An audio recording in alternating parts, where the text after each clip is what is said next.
So today I thought we'd have a look at the early flowering forms of Camellia williamsii that were actually bred here at Camellias.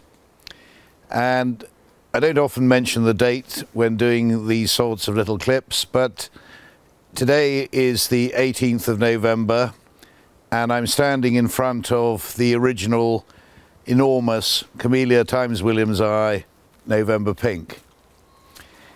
And it gains its name for very obvious reasons. And actually this plant came out with its first flowers on the 26th and 27th of October.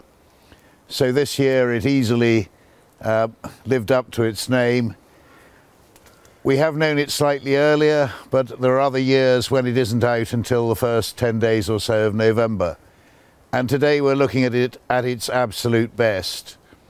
November pink has a strangely trailing habit, and its new growth comes down in a long sort of arching column, and so the plant rather drapes over on itself, as you can see here, a sort of layer on layer of new growth that's slightly fallen over. And even when you look up at the top of the plant, you can see the main new shoots are all rather elongated and about to twist and bend downwards. Maybe it's difficult to get an idea of height here, but I would think that we're standing in the base of a quarry on a level with this camellia, and it's probably a good 25 feet tall and probably quite a bit wider than that.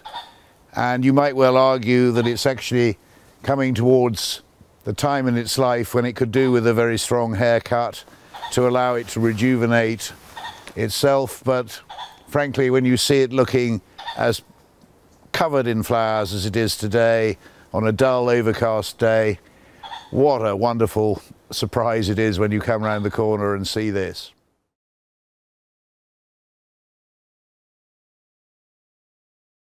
So the second Camellia williamsii variety we're going to look at today is Camellia George Blandford, which is definitely early into flower this year. It's probably 2 or 3 weeks earlier than it was last year.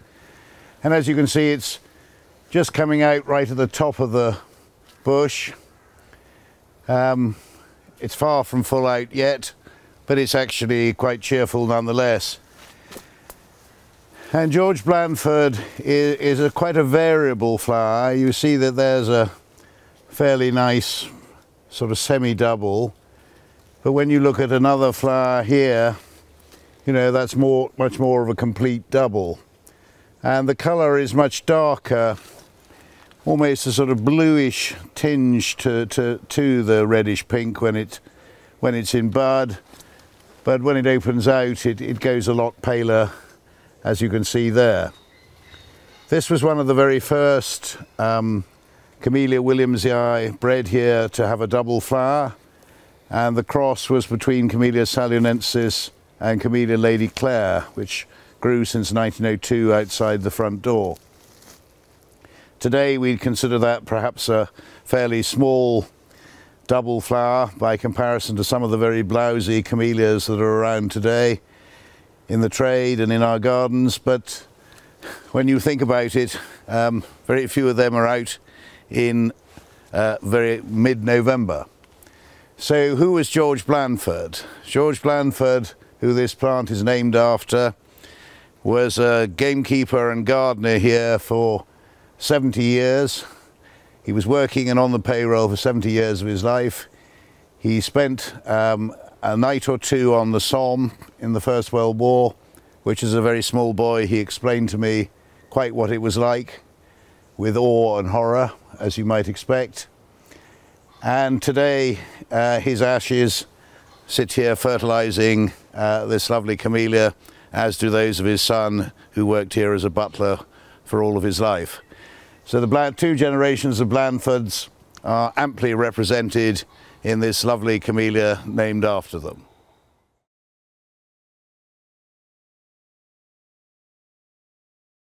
It isn't perhaps a surprise to see the third of the williamsii camellias we're looking at today out in flower, as it's generally the second one to show colour and start performing after Camellia November Pink. And this is a very well-known Camellia St Ewe. St Ewe is a little village just up the River Luni Valley from Camellias.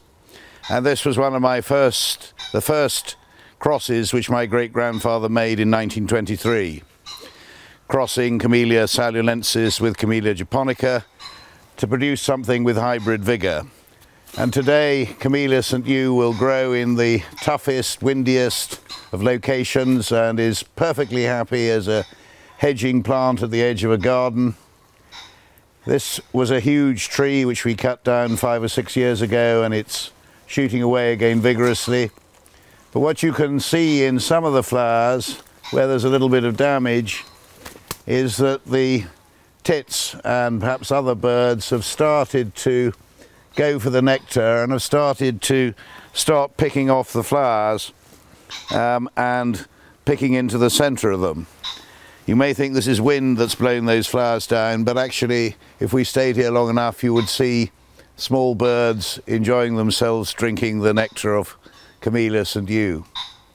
It's an old favourite. It's one that today probably passes the test of time for toughness, but not perhaps for its flower. There'll still be flowers here way into March and possibly even April next year, but not many camellias produce this sort of a show in mid-November.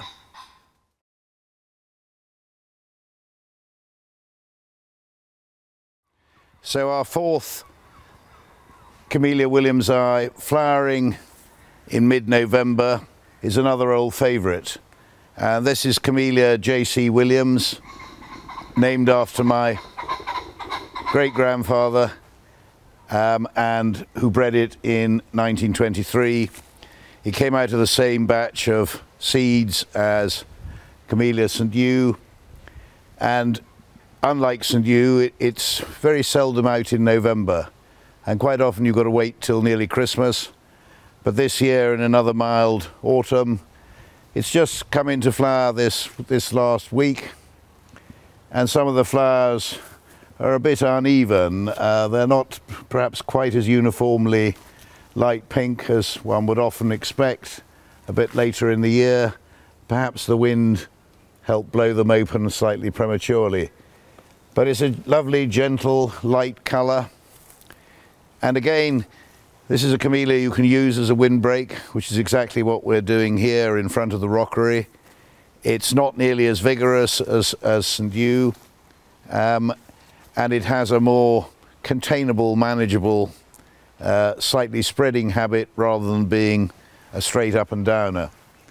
Strangely, the tits and small birds don't seem to have noticed these flowers have come out, and they're there to enjoy, but they haven't got round to it. So this is another Camellia williamsii, and this particular plant has no name. In the 1920s there were quite a number of crosses that were raised which were slightly different but weren't considered good enough to give a name to and get registration for. So this is purely an unnamed Camellia williamsii, but goodness, what a height and width it is as a small tree. It is in fact a UK and Ireland champion tree, and it's about 40 feet in height and with a spread probably coming on for that from a single stem. As is often the case with Camellia williamsii, the first flowers appear high up and you glance up at them and think, good heavens, is that really flowering in November? But yes, it is. Yes, we'll probably get a bit of wind and frost damage along the way, but there are masses of buds still to come. And you can see that, you know, the whole of the rest of the tree has yet to flower. It's only really on the tips of the branches, right at the top of the tree, that there's movement as yet. You need a bit of room in your garden if you're going to grow a camellia to this size, but of course you can readily trim and cut them down. But if we think back over the 5 plants we've looked at, what a welcome addition to a very drab, locked down November they really are.